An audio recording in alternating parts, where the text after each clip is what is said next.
Hello and welcome my dear friends, my dear YouTube viewers to my channel. बहुत दिन पर पुणी थे आई एम बैक। तुमर किसी टॉपिक नहीं, किसी क्वेश्चन आंसर नहीं। आज आम आलोचना करवा अष्टम श्रेणी प्रथम विषय किसी प्रश्नावली को। देख, प्रथम प्रश्न, निम्नलिखित बंधन ठीक उत्तर बाछी शून्यस्थान पूरण कर। कौन एक प्रकार उद्भिद बहु परिमाण चाष करने को डैश कहुए, कौन कहुए पिले? फसल कहुए। नंबर ख, फसल उत्पादन पूर्वर मृत्तिका डैश प्रथम पदक्षेप अटे। मृत्तिकार प्रस्तुति प्रथम पदक्षेप अटे। ठीक अच्छे। ग, नष्ट होता मंजी गुड़िक पानी उपरे डैश होगा लगे। जो मंजीटा नष्ट होता है पानी उपर भासे छुआ। फसल उत्पादन पूर्वर प्रचुर सूर्यालोक एवं डैश जल मृत्तिकास्थ पोषकर आवश्यकता होता है। मैंने जल भी आवश्यक होता है, मृत्तिकार पोषक पदार्थ बा खाद्य जो आम उद्भिद कहते आवश्यक होता है। चलो 2 नंबर प्रश्न आड़ आगे क स्तंभ सहित ख स्तंभर शब्द मिलाओ। खरीफ फसल कौन हम ना धान और मक्का। रबी फसल कौन हम? गहम, बुट, मटर। रासायनिक सार कौन हम? यूरिया और सुपर फॉस्फेट। जैविक सार कौन हम? प्राणीर मल, गोबर, मूत्र एवं उद्भिदर अवशेष। ठीक अच्छे, ये मिले नियो। तापर जीमा 3 नंबर, प्रत्येक दुईट लेखाएं उदाहरण लेख। खरीफ फसल कौन हम उदाहरण? चीनाबादाम और कपा है। रबी फसल उदाहरण कौन हम? सोरिष और राशि। बुझे कि नहीं? रबी फसल को आम कहीपर गोटे बा दुईटी वाक्य उत्तर दियो। सबुज सार क्या कहती? सबुज उद्भिद प्रतिशोधी जो सार प्रस्तुत हुए ताकू सबुज सार कहती। कंबाइन मेसीन कार्य कौन? देख छुआ, कंबाइन मेसीन कौन काम ना? कंबाइन मेसीन द्वारा धान काटिबा उड़ाइबा उभय कार्य करा जाई थाए। है। तापर देखिबा अमल परे मंजी को पवन उड़ा जाए कहीं ना? अमल पर मंजी को पवन उड़ाइले एथिरे अगाड़ी बा धूस अलग हो जाए। आम पियर जिनटा पाइपर है कि नहीं? तापर देखिबा घ, उत्तम मंजी बाछिब किपरि। मंजी को पानी में भसाइले जो मंजी गुड़िक पानी में भाषिब से गुड़िक हूँ खराब मंजी एवं से गुड़ाक बाद देले अन्य मंजी गुड़िक उत्तम मंजी। ठीक अच्छे, जो पानी बुड़ीज हूँ उत्तम मंजी। तापर 1 नंबर, बुंदा जलसेचन कहले कौन बुझ? देख, बुंदा जलसेचन पद्धति रे जल बुंदा बुंदा हो फसलर मूल पड़े। ए जल आदौ नष्ट हुए नहीं, माने एटा हूँ वाटर कंजर्वेशन गोटे टेक्निक।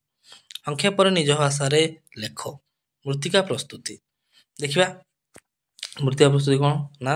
शस्य उत्पादन पूर्वर मृत्तिका प्रस्तुति हूँ प्राथमिक सोपान। ओके। नंबर 2 देख, उन्नत कृषि मुख्य उद्देश्य है मृत्तिकार स्थानांतरण एवं मृत्तिका को हालुका करवा। बुझेगा? मृत्तिका स्थानांतरण होता हालुका करवा। माटी अदाड़िया थिला हल कले सहजरे माटी ऊपर तल होता है, माटी पानी थी है। हल समय बाहरी पड़ुवा बड़ बड़ माटी खंड को टेड़ा कहती। यही माटी टेड़ा को काठ बा बाउंश मही द्वारा गुंड कर समतल कराए। टेड़ाटा रही भल फसल हेनी। बेले बेले मृत्तिका प्रस्तुति बेले हल समय जमी में सार प्रयोग कराई जमी को चाष कला बेले ए घास चेका गुड़ी को बाछी फोपाड़ी दिए। जदि घास चेका रे फसल परिमाण को कमईदेव। मंजी बुणा कौन बुझ? मंजी बुणवा पूर्वर मंजी को जल फसाई उत्तम मंजी आम बाछीदेव प्रथम। नंबर 2 पॉइंट कौन? उन्नत मानर विहन अमलक्षम अधिक एवं ताको परिष्कार एवं शुष्क उन्नत किसम हेबा आवश्यक है। एवं विभिन्न जंत्र द्वारा मंजी बुणा हो पार्टी, जेटा कि कम समय बहुत भल हो पार्टी, किंतु एटा व्ययबहुल। तेणु ड्रिलिंग जंत्र द्वारा आम कम खर्च कम समय मंजी बुणा कार्य करें। बुझीगला कि नहीं? या फल कौन लाभ हम? मंजी गुड़िक सामान भाव में सामान दूरता जाकि पड़ो और सामान गभीरतार पड़ो। आ कौन लाभ ना? मंजी उपर माटी खड़ाई पड़े पक्षी मैंने मंजी को खाई पारती ना। बुझीगला कि नहीं? पक्षी मान गोटे रक्षा कर नुआ टेक्निक। एटा गार मार देख है। एथिरे कम समय लगे एवं कम मजूरी खर्च हुए। एतकी रखिब तुम। तृणक दमन बा घास जेटा आम कहूँ अनावश्यक भाव जमी बढ़ुवा अनावना घास को गछ को तृणक बोली कह जाए। ये तृणक गुड़ी को चाष जमी निर्मूल करने तृणक दमन कह जाए है। फूल मंजी धरवा पूर्व यही तृणक दमन एकांत आवश्यक, कहीं जब से रे से खाद्य टाणी ने हाथ में तृणक गुड़ी को उपाड़ी दमन कर कष्टसाध्य। तेणु खुरपी बा मंजी ड्रिल साहाय्य आम दमन कर गोटे बाहरी गोटे मेडिसिन 2,4-D ତୃଣକୁମାରୀକୁ ପାଣିରେ ମିଶାଇ ଯଦି ଜମିରେ ସିଞ୍ଚନ କରିବା ତୃଣକ ଗୁଡ଼ିକ ଅଳ୍ପ ଦିନରେ ମରିଯିବେ ହେଲା। ବା ଆମେ କ'ଣ କରିପାରିବା ନା ତୃଣକୁମାରୀ ପ୍ରୟୋଗ ବେଳେ ସିଞ୍ଚନକାରୀ ବ୍ୟକ୍ତିଙ୍କର ନାକ ପାଟିକୁ ଭଲ ଭାବରେ ଘୋଡ଼ାଇ ଦେବା ଗାରମାଲି ଏବଂ ସତର୍କ ହୋଇକି ଆମେ ସିଞ୍ଚନ କରିବା ଆବଶ୍ୟକ।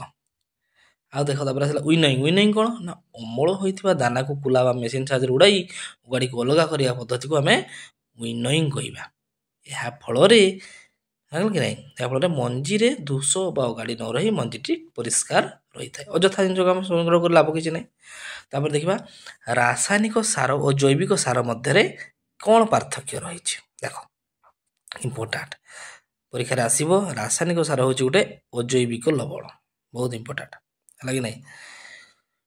ତାପରେ ଦେଖ ଏହା କାରଖାନାରେ ପ୍ରସ୍ତୁତ ହୋଇଥାଏ, ଏହା ହ୍ୟୁମସ୍ ନଥାଏ କେଉଁଥିରେ ରାସାୟନିକ ସାରରେ। ଏଗୁଡ଼ିକର ଉଦ୍ଭିଦର ପୋଷକ ଯଥା ନାଇଟ୍ରୋଜେନ୍ ଫସ୍ଫରସ୍ ଆଉ ପଟାସିୟମ୍ ଆଦି ଅଧିକ ପରିମାଣରେ ଦିଆଯାଇଥାଏ ରାସାୟନିକ ସାରରେ ହେଲା। କେତେକ ଉଦାହରଣ ଆମେ ନେଇପାରିବା urea, super phosphate, potash, NPK, DAP ସାର ଏଗୁଡ଼ା ସବୁ ଆମର ଏହା ଅନ୍ତର୍ଗତ ହେବ। ଅତ୍ୟଧିକ ରାସାୟନିକ ସାର ପ୍ରୟୋଗ କଲେ ବି କ'ଣ ହେବ ଜମିର ଉର୍ବରତାଟା ହ୍ରାସ ଖାଇବ। ରାସାୟନିକ ସାର ମୃତ୍ତିକା ପ୍ରଦୂଷଣର ଏକ ମୁଖ୍ୟ ଉତ୍ସ ବୋଲି ଆମେ ଏବେ ଗଣନା କରୁଛୁ। ଜମିରେ ରାସାୟନିକ ସାର ପ୍ରୟୋଗ କଲେ ଜମିର ଜଳ ଧାରଣ କ୍ଷମତା ମଧ୍ୟ ବୃଦ୍ଧି ହୁଏ ନାହିଁ, ଜଳ ଧରିପାରିବନି, ଜଳଟା ତଳକୁ ପଳାଇଯିବ ହେଲା। ଏହାଦ୍ୱାରା କେତେକ ଜିଆ ଓ ଅଣୁଜୀବମାନେ ମଧ୍ୟ ମୃତ୍ୟୁବରଣ କରିଥାନ୍ତି ଏବଂ ମାଟିରେ ମରିଯାଇଥାନ୍ତି, ଯାହାର ମାଟିର କ୍ୱାଲିଟିଟା କମି ଯାଏ। କିନ୍ତୁ ଯଦି ଜୈବିକ ସାର ପ୍ରୟୋଗ କରିବା ଏହା ପ୍ରାକୃତିକ ମଣିଷର ବର୍ଜ୍ୟବସ୍ତୁରୁ ଆଉ ଗୋବର ଆଦି ସବୁରୁ ତିଆରି ହୋଇଥାଏ। ଏହାକୁ ଜମିରେ ମଧ୍ୟ ପ୍ରସ୍ତୁତ ଆମେ କରିପାରିବା, କିଛି କାରଖାନା ଦରକାର ନାହିଁ ଏବଂ ଏହା ଜମିକୁ ପ୍ରଚୁର ପରିମାଣରେ ହ୍ୟୁମସ୍ ଯୋଗାଇଥାଏ। ହ୍ୟୁମସ୍ଟା ଯେଉଁଟା ଦରକାର ଆମର ଜମି ପାଇଁ। ଏହା ଉଦ୍ଭିଦର ପୋଷକ ଖୁବ୍ କମ୍ ପରିମାଣରେ ଥାଏ। ଜୈବିକ ସାର କ'ଣ ଉଦାହରଣ ଏପରି ଜିଆ ଖତ, ଗୋବର ଖତ ହେଲା, ଆଉ ହାଡ଼ଗୁଣ୍ଡ ପିଡ଼ିଆ ଏଗୁଡ଼ା ସବୁ ଆମର ତାର ଉଦାହରଣ ହେଇପାରିବ। ଅଧିକ ଗୋବର ସାର କ'ଣ ହେଇଥାଏ ଜମିର ଉର୍ବରତା ବଢ଼ାଇଥାଏ। ଏହା ସାଧାରଣତଃ ମୃତ୍ତିକା ପ୍ରଦୂଷଣ ଜମା କରିନଥାଏ ହେଲା। ଏବଂ ଖତ ସାର ପ୍ରୟୋଗ କଲେ ମାଟିର କ୍ୱାଲିଟିଟା ବଢ଼େ, ଉନ୍ନତ ହୁଏ, ଜଳଧାରଣ କ୍ଷମତା ମଧ୍ୟ ବୃଦ୍ଧି ପାଏ ଏବଂ ଏହାଦ୍ୱାରା ମାଟିରେ ଯେଉଁ ଉପକାରୀ ଅଣୁଜୀବ ଥାନ୍ତି ଜିଆ ଏମାନଙ୍କ ସଂଖ୍ୟା ମଧ୍ୟ ବୃଦ୍ଧି ହୋଇଥାଏ, ଏମାନେ କୌଣସି କ୍ଷତି ହେଇନଥାଏ। ଠିକ୍ ଅଛି। ତାପରେ ଦେଖିବା ଆମେ ଜଳସେଚନ କାହାକୁ କହନ୍ତି। ଜଳସେଚନ ଦୁଇଟି ପଦ୍ଧତି ବିଷୟରେ ଆମେ ଲେଖିବା। ଦେଖ ଏଇଟା ପରୀକ୍ଷାରେ ପଡ଼ିଛି 2018-19 ଏବଂ 17-18ରେ ପଡ଼ିଛି। ନିର୍ଦ୍ଦିଷ୍ଟ ସମୟ ବ୍ୟବଧାନରେ ଫସଲକୁ ଆବଶ୍ୟକ ପରିମାଣରେ ଜଳ ଯୋଗାଇବାକୁ ଜଳସେଚନ କୁହାଯାଏ। ଏହାର ଦୁଇଟି ପଦ୍ଧତି ହେଉଛି ସ୍ପ୍ରିଙ୍କଲର ଗୋଟେ, ବୁନ୍ଦା ପଦ୍ଧତି ଗୋଟେ। ତେଣୁ ପ୍ରତ୍ୟେକ ପଦ୍ଧତି ବିଷୟରେ ଆମେ ଟିକେ ଜାଣିବା। ସ୍ପ୍ରିଙ୍କଲର ବା ଛିଞ୍ଚା ପଦ୍ଧତି ପର୍ଯ୍ୟାପ୍ତ ଜଳ ପାଉନଥିବା ଅସମତଳ ସ୍ଥାନରେ ଛିଞ୍ଚା ପଦ୍ଧତିରେ ଜଳସେଚନ କରାଯାଇଥାଏ। ଛିଞ୍ଚି ପଡ଼ୁଥିବ ଲମ୍ବା ପାଇପ୍ରେ ନିର୍ଦ୍ଦିଷ୍ଟ ବ୍ୟବଧାନରେ ଘୂର୍ଣ୍ଣାୟମାନ ନଜଲରେ ଖଞ୍ଜି ଦିଆଯାଇଥିବା ପମ୍ପ ଦ୍ୱାରା ପାଇପ୍ରେ ଜଳ ଗତି କରାଇଲେ ପାଣି ଜମିରେ ବର୍ଷା ହେଲା ପରେ ଛିଞ୍ଚାଡ଼ି ହୋଇ ପଡ଼େ। ଛିଞ୍ଚି ହେଇ ପଡ଼ିବ ଛିଞ୍ଚା ପଦ୍ଧତି। ବାଲିଆ ଜମିରେ ଛିଞ୍ଚା ପଦ୍ଧତି ଦ୍ୱାରା ଜଳସେଚନ କରିବା ନିତାନ୍ତ ଆବଶ୍ୟକ ହେଲା। ଆଉ ଗୋଟେ ପଦ୍ଧତି ଦେଖିବା ବୁନ୍ଦା ପଦ୍ଧତି। ଏହି ପଦ୍ଧତିରେ ଜଳ ବିନ୍ଦୁ ବିନ୍ଦୁ ହୋଇ ଉଦ୍ଭିଦର ମୂଳରେ ପଡ଼େ। ଏଇଟା କ'ଣ ହୁଏ ମୂଳରେ ଯାଇ ପଡ଼ିବ, ଛିଞ୍ଚି ହେଇ ପଡ଼ିବ ଚାରିଆଡ଼େ। ଫଳ ଗଛ, ବଗିଚା, ଅନ୍ୟ ଗଛର ମୂଳରେ ବୁନ୍ଦା ପଦ୍ଧତିରେ ଜଳସେଚନ କରିବା ଗୋଟେ ଉତ୍କୃଷ୍ଟ ଉପାୟ। ବୁନ୍ଦା ପଦ୍ଧତିରେ ଜଳସେଚନ କଲେ ଜଳ ଆଦୌ ନଷ୍ଟ ହୁଏନି, ଯାଇକି ମାଟିରେ ପଡ଼ିଲା ଲାଗେନି। ତେଣୁ ଜଳର ଅଭାବ ଥିବା ସ୍ଥାନରେ ଏହି ପଦ୍ଧତିରେ ମଧ୍ୟ ଆମେ ଜଳସେଚନ କରିପାରିବା। ବୁଝିପାରିଲ କି ନାହିଁ। ବର୍ଷା ଦିନେ ଗହମ ବୁଣିଲେ କ'ଣ ଅସୁବିଧା ହେବ ତା କାରଣ ବର୍ଣ୍ଣନା କର ବୋଲି ଏଠି କୁହାଯାଇଛି। ବର୍ଷା ଦିନେ ଆମେ ଗହମ ଚାଷ କରିବା, ଧାନ ଚାଷ କରୁଛୁ, ଗହମ ବି କରିଦେବା, ତାହେଲେ କି ହେବ ନା ଆମେ ଜାଣିଛୁ ଗହମଟା ହେଉଛି ଗୋଟେ ରବି ଜାତୀୟ ଫସଲ। କି ଜାତୀୟ ଫସଲ? ରବି। ତେଣୁ ଏଠି ଯଦି ଆମେ ଚାଷ କରିବା ତାହେଲେ ଆମେ କମ୍ ଜଳ ଆବଶ୍ୟକ ହୁଏ। କିନ୍ତୁ ବର୍ଷା ଦିନେ ଯଦି ଆମେ ଗହମ ଚାଷଟା କରିଦେବା ତାହେଲେ ଜଳର ଅଧିକ ହେତୁ ଗହମ ଗଛ ଗୁଡ଼ିକ ପଚିଯିବ। ବୁଝିଗଲା କି ନାହିଁ। ଏବଂ ପ୍ରବଳ ବର୍ଷାରେ ଗହମ ଅମଳ କରିବାରେ ମଧ୍ୟ ଅସୁବିଧା ଦେଖାଯିବ। ତେଣୁ ବର୍ଷା ଦିନେ ଗହମ ଚାଷ କରାଯିବ ଉଚିତ ନୁହେଁ ବା କରାଯାଏ ନାହିଁ। 9 ନମ୍ବର ବାରମ୍ବାର ଫସଲ ଚାଷ କଲେ ଜମିର କି କ୍ଷତି ହୁଏ? ଯଦି 17-18ରେ ପଡ଼ିଛି ଦେଖ ବାରମ୍ବାର ଯଦି ଜମିରେ ଫସଲ ଚାଷ କରିବା ମୃତ୍ତିକାର କେତୋଟି ପୋଷକ ପଦାର୍ଥ କମି ଯାଇଥାଏ। ଦେଖ ତାହେଲେ ଚାଷ କରିବାନି କି ନା କରିବା ନା। ଜମିରେ ବାରମ୍ବାର ଚାଷ କଲେ ଜମିରେ ସାର ପ୍ରୟୋଗ କରିବାକୁ ପଡ଼େ। ତେଣୁ ଆବଶ୍ୟକତାରୁ କମ୍ ବେଶୀ ସାରର ପ୍ରୟୋଗ ଦ୍ୱାରା ଗଛ ଦୁର୍ବଳ ଗଛ ସୃଷ୍ଟି ହୁଏ, ଯାହାଫଳରେ ସାର ପ୍ରୟୋଗରେ କେତେକ ଅଣୁଜୀବ ବା ଉପକାରୀ ବ୍ୟାକ୍ଟେରିଆ ଜିଆ ଆମେ ନଷ୍ଟ ହେଇଯିବାର ଥାଏ। ତେଣୁ ଜମିର ଉର୍ବରତା ହ୍ରାସ ପାଏ। ତୃଣକ କାହାକୁ କହନ୍ତି? 10 ନମ୍ବର ଦେଖ ଏହା କିପରି ଦମନ କରାଯାଏ? ତୃଣକ ବିଷୟରେ ଆଗରୁ ବି କୁହାଯାଇଛି। ଫସଲ ଯଦି ଅଦରକାରୀ ଅନାବନା ଘାସକୁ ଆମେ ତୃଣକ ବୋଲି କହିଥାଉ ହେଲା କି ନାହିଁ। ଏହାକୁ ଆମେ ଉପାଡ଼ିକି ମଧ୍ୟ ଫୋପାଡ଼ି ଦେଇଥାଉ କିମ୍ବା ଖୁର୍ପି ସାହାଯ୍ୟରେ ଆମେ ତାକୁ ଉପାଡ଼ି ଦେଇଥାଉ ବା କେତେକ ଆମର ରହିଛି ରାସାୟନିକ ପଦାର୍ଥ ଯାହାକୁ ଆମେ କହୁଛୁ 2,4-D ତାକୁ ମଧ୍ୟ ଆମେ ପାଣିରେ ଗୋଳେଇ ତାକୁ ସିଞ୍ଚନ କରିବେ ଏବଂ ଏହି ସିଞ୍ଚନ ସମୟରେ ମଧ୍ୟ ଯିଏ ସିଞ୍ଚନ କରୁଥିବେ ତାଙ୍କର ନାକର ଏବେ ମୁହଁରେ ମାସ୍କ ବ୍ୟବହାର କରିବେ ଆଖିରେ, ଯାହାଫଳରେ ତାହାକୁ କ୍ଷତି କରିବ ନାହିଁ। ଆଖୁ ଉତ୍ପାଦନ ଫ୍ଲୋ ଚାର୍ଟ ଦେଖ, ସେ କହିଛି ଆଖୁ ଉତ୍ପାଦନ ଫ୍ଲୋ ଚାର୍ଟ କେମିତି ଆମେ କରିବା, କୋଉଟା ଆଗେ କରିବା କୋଉଟା ପଛେ କରିବା ହେଲା। ଏଇଟା ମୁଁ ଦେଇଛି ଅପସନରେ। କ'ଣ ଆଗେ କରିବା ନା ପ୍ରଥମ ହେଉଛି ମୃତ୍ତିକା ପ୍ରସ୍ତୁତି, ପ୍ରଥମ କାମ।